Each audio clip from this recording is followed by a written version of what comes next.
America में विवेक रामास्वामी के बाद तुलसी गैबार्ड दूसरी हिंदू है जिन्हें प्रेसिडेंट डोनाल्ड ट्रंप ने एक बहुत बड़ी जिम्मेदारी दी है। दुनिया के सबसे शक्तिशाली देश अमेरिका की खुफिया एजेंसी नेशनल इंटेलिजेंस की नई डायरेक्टर हैं तुलसी गैबार्ड। वो इस ताकतवर पद पर पहुंचने वाली पहली हिंदू हैं। इस पद पर बैठे व्यक्ति और उसके कार्यालय का लक्ष्य देश और विदेश में अमेरिका के हितों की रक्षा में विदेशी, सैन्य और घरेलू खुफिया जानकारी को प्रभावी ढंग से जुटाना है। बतौर डायरेक्टर नेशनल इंटेलिजेंस, तुलसी गैबार्ड राष्ट्रपति डोनाल्ड ट्रंप की प्रमुख खुफिया सलाहकार होंगी। वो व्हाइट हाउस में CIA के डायरेक्टर जॉन रैटक्लिफ के साथ प्रेसिडेंट ट्रंप की टॉप इंटेलिजेंस एडवाइजर होंगी। बड़ी बात यह है कि CIA डायरेक्टर रैटक्लिफ ट्रंप के पहले टर्म के आखिरी साल में नेशनल इंटेलिजेंस के ही डायरेक्टर थे, जो पद इस बार तुलसी को दिया गया है। DNI के पद पर रहते हुए तुलसी गैबार्ड अमेरिका की 18 खुफिया एजेंसियों की देखरेख करेंगी और इसके साथ ही ट्रंप के लिए एक डेली ब्रीफ तैयार करेंगी। डेली ब्रीफ यानी कि वो लिखित खुफिया जानकारी जो हर सुबह अमेरिकी राष्ट्रपति के लिए जुटाई जाती है। ये पद कितना जरूरी है, इसे आप इसके गठन के इतिहास से समझ सकते हैं। अमेरिका में 11 सितंबर 2001 के आतंकी हमले के बाद डायरेक्टर नेशनल इंटेलिजेंस के पद की सिफारिश की गई। अमेरिका की संसद में इसे लेकर कानून बनाया गया और फिर राष्ट्रपति जॉर्ज बुश के कार्यकाल में फरवरी 2005 में जॉन डी नेग्रोपॉन्ट को पहला डायरेक्टर नेशनल इंटेलिजेंस यानी कि DNI अपॉइंट किया गया। अभी बाइडेन सरकार में मौजूदा DNI एवरिल हेन्स हैं, जो इस पद पर पहुंचने वाली पहली महिला है और अब उनकी जगह लेंगी, यानी कि अब तुलसी गैबार्ड इस ओहदे पर पहुंचेंगी और बन जाएंगी दूसरी महिला और पहली हिंदू जो कि DNI अपॉइंट हुई हैं। कुल मिलाकर तुलसी गैबार्ड को प्रेसिडेंट ट्रंप ने एक बहुत बड़ी जिम्मेदारी सौंपी है। डायरेक्टर नेशनल इंटेलिजेंस का दायरा इतना बड़ा है कि इसकी तुलना भारत या किसी और देश की किसी खास खुफिया एजेंसी से करना बहुत मुश्किल है, क्योंकि DNI के अंदर एक या दो नहीं बल्कि 18 खुफिया एजेंसियां आती हैं। तुलसी गैबार्ड हिंदू जरूर है, उनके नाम से बहुत लोग उन्हें भारतीय भी समझ लेते हैं, लेकिन ऐसा है नहीं। ऐसे में आज आप ये भ्रम भी पूरी तरीके से दूर कर लीजिए। 43 साल की तुलसी गैबार्ड का जन्म साल 1981 में अमेरिकी समोआ में हुआ।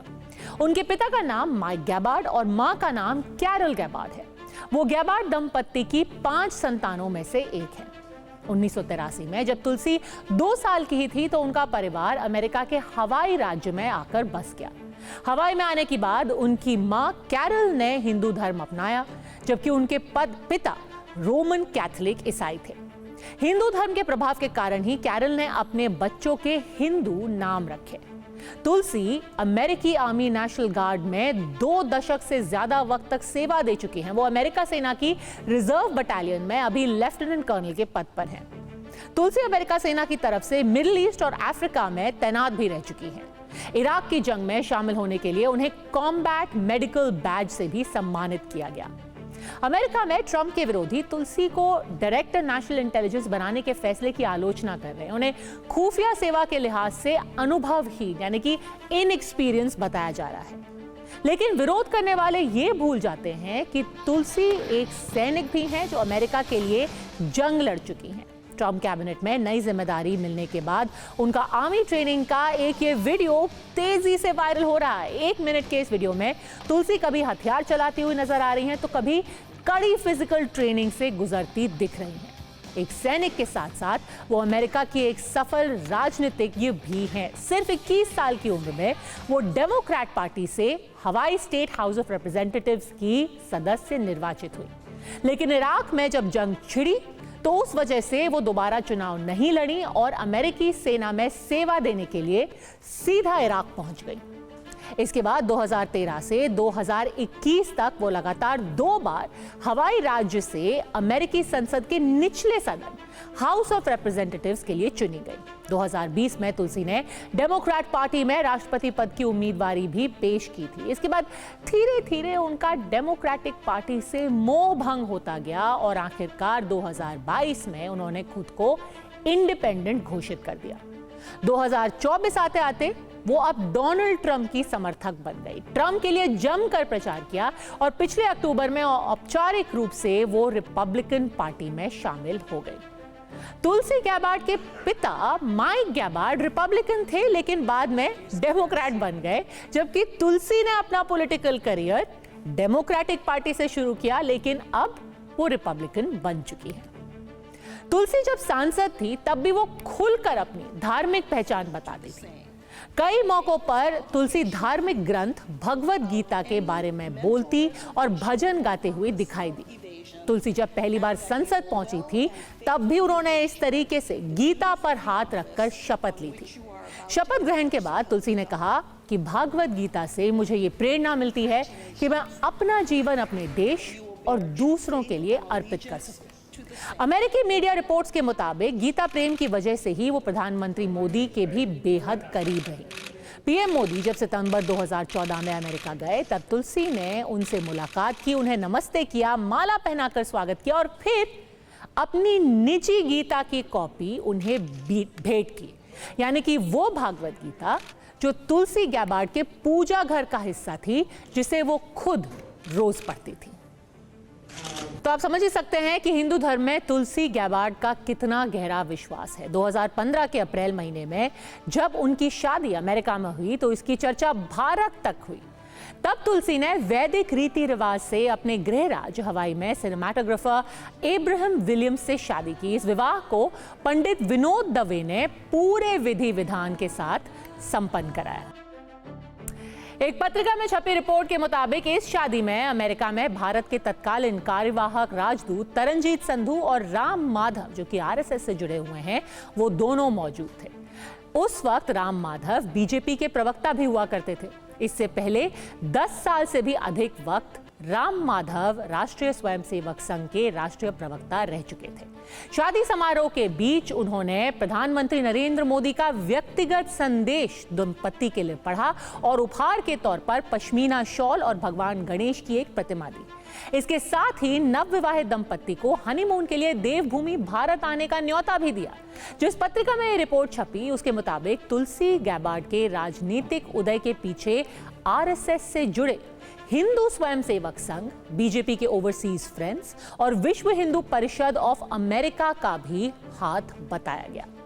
शादी से कुछ महीने पहले ही जनवरी 2015 में तुलसी ने अपनी पहली भारत यात्रा की थी। इस 3 हफ्ते की यात्रा में उन्होंने प्रधानमंत्री मोदी, कई कैबिनेट मंत्रियों और सेना प्रमुख से मुलाकात की। यात्रा के दौरान तुलसी ने पीएम मोदी की जमकर तारीफ की और कहा कि मोदी बहुत मजबूत नेता हैं। उनका नजरिया स्पष्ट है कि वो भारत को कहां ले जाना चाहते हैं। वो एक ऐसे नेता हैं जिनके पास भारत के लिए प्लान ऑफ एक्शन है। इतना ही नहीं, तुलसी ने एक स्कूल में झाड़ू लगाकर मोदी के स्वच्छता अभियान का समर्थन भी किया था। तुलसी गैबार्ड का भारत से कोई नाता तो नहीं है, लेकिन एक हिंदू के नाते भारत उनके दिल के बेहद करीब है। ऐसे में अमेरिका या दुनिया में कहीं भी हिंदुओं पर जब अत्याचार होता है तो वो विरोध दर्ज कराने में सबसे आगे रहती है। 2020 में उन्होंने एक्स पर लिखा था कि दुर्भाग्यवश हिंदू फोबिया एक सच्चाई है। मैंने कांग्रेस के लिए अपने प्रत्येक अभियान और राष्ट्रपति पद की दौड़ में इसका प्रत्यक्ष अनुभव किया है। यानी कि हिंदू फोबिया मैंने खुद झेला है। हमारे देश यानी कि अमेरिका में हिंदुओं को हर दिन क्या क्या झेलना पड़ता है, इसका ये सिर्फ एक उदाहरण है। दुख की बात है कि हमारे राजनीतिक नेता और मीडिया न केवल इसे बर्दाश्त करते हैं बल्कि कई बार इसे बढ़ावा भी देते हैं। हिंदू फोबिया की बात करने वाली अमेरिका में शायद वो पहली बड़ी नेता थी। बांग्लादेश और पाकिस्तान में हिंदुओं पर अत्याचार के खिलाफ भी तुलसी हमेशा मुखर रही है।